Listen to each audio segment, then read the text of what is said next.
Hi, I'm Rohit Rao Raichoti and welcome to Data Visualization Project 2.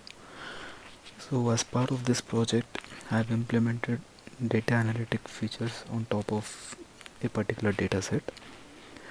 Now the set of features implemented can be seen by clicking this button, which opens up a slider menu and presents the list of features implemented for the user to select from. Now before I go into the details of these features, let me just first give the overview of the data considered. The dataset used for this project is the FIFA 19 player database, where the indexing of the data is on the player name and the rest of the attributes describe the player's football skills, and it contributes to the overall rating of the player. Now this data is read in the Python server, which is implemented in a Flask directory, where pandas library is used to read the CSV data, and then all the features presented in the user interface are implemented and processed in this Python server. So the first thing implemented in this server is the sampling of the data, where apart from the original data, random sample data and the stratified sample data are implemented. The random sampling is done with the help of the random library, and for the stratified sampling, first the data is clustered using k-means, where initially 20 clusters are considered, and when the k-means is plotted using in a line graph, the optimum number of clusters turned out to be 5. And from this 5 clusters of data, 25% from each cluster is considered, which is the stratified sample data. The next feature implemented in this project is the intrinsic dimensionality.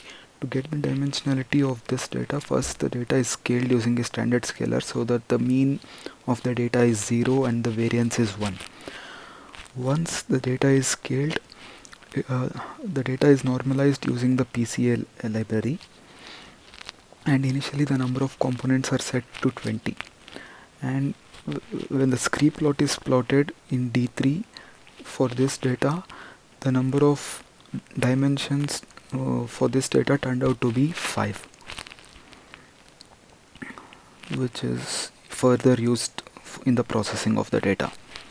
Now once we know that the number of dimensions are 5, we can proceed and consider the number of PC columns to be 5 to extract the PCA loadings of the data.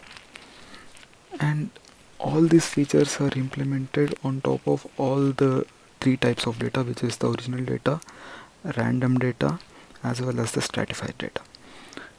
Now to get the PCA loadings, the sum of squares of each PC value of the attribute is considered, and it is stored in an array, and then finally that array is sorted to get the top 3 attributes which has the highest PCA loadings.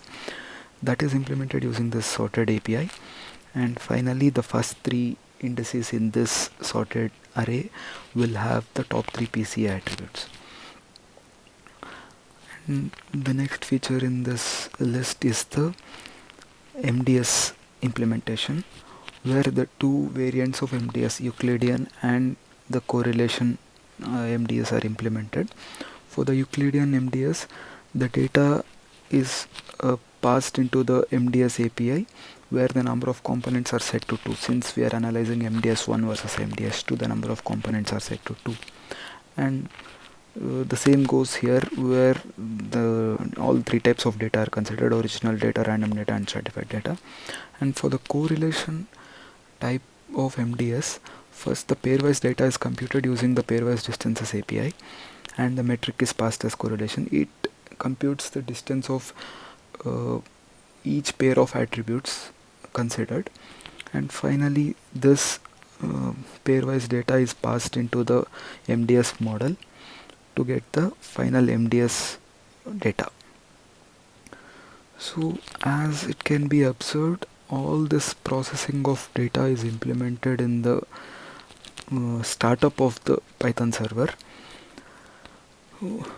which will reduce the time overhead when the actual API is invoked to present that user the set of data requested for.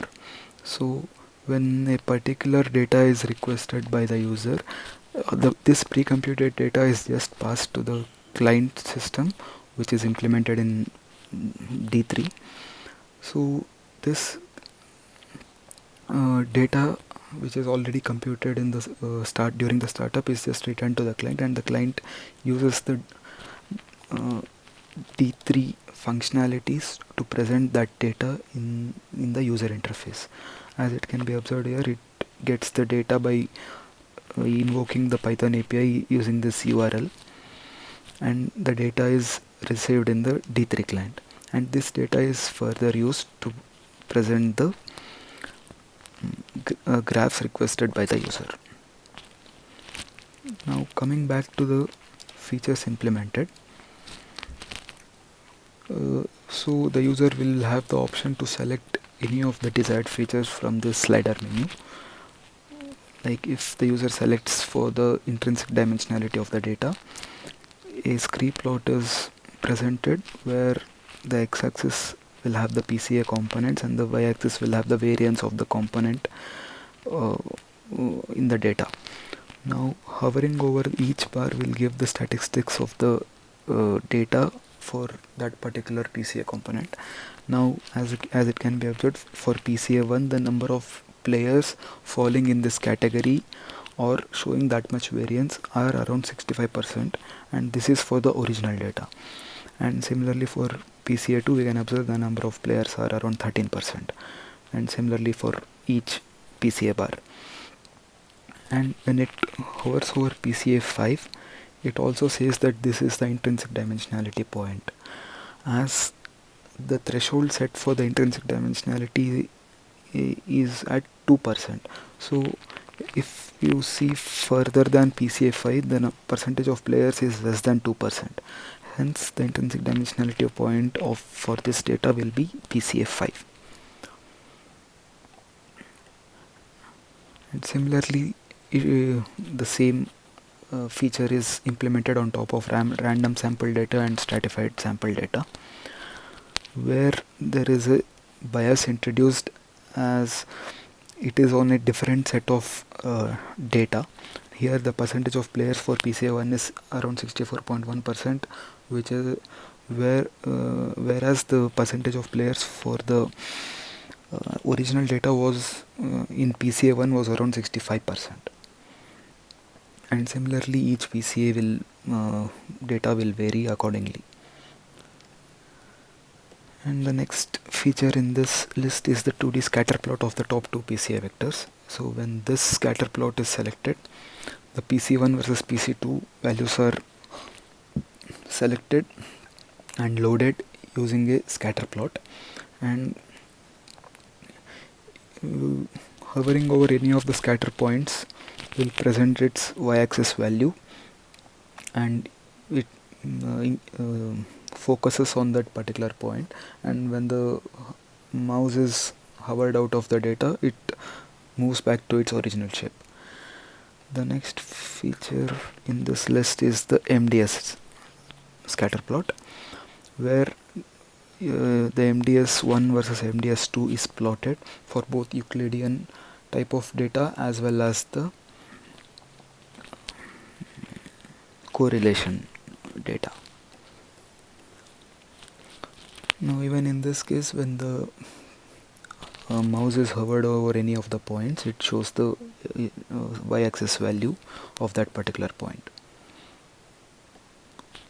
And the final feature presented in this list is the scatter matrix of the top PCA attributes.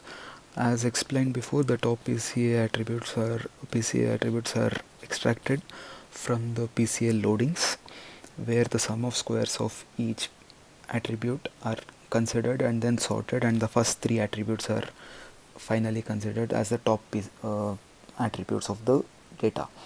Then for these attributes, a scatter matrix is implemented on top of it, which can be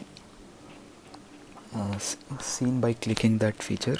Here the top three features in that in our dataset is the age, reactions and jumping.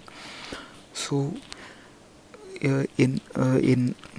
so 3 by 3 9 scatter plots are presented for this feature, where it shows the relation between each pair of attributes.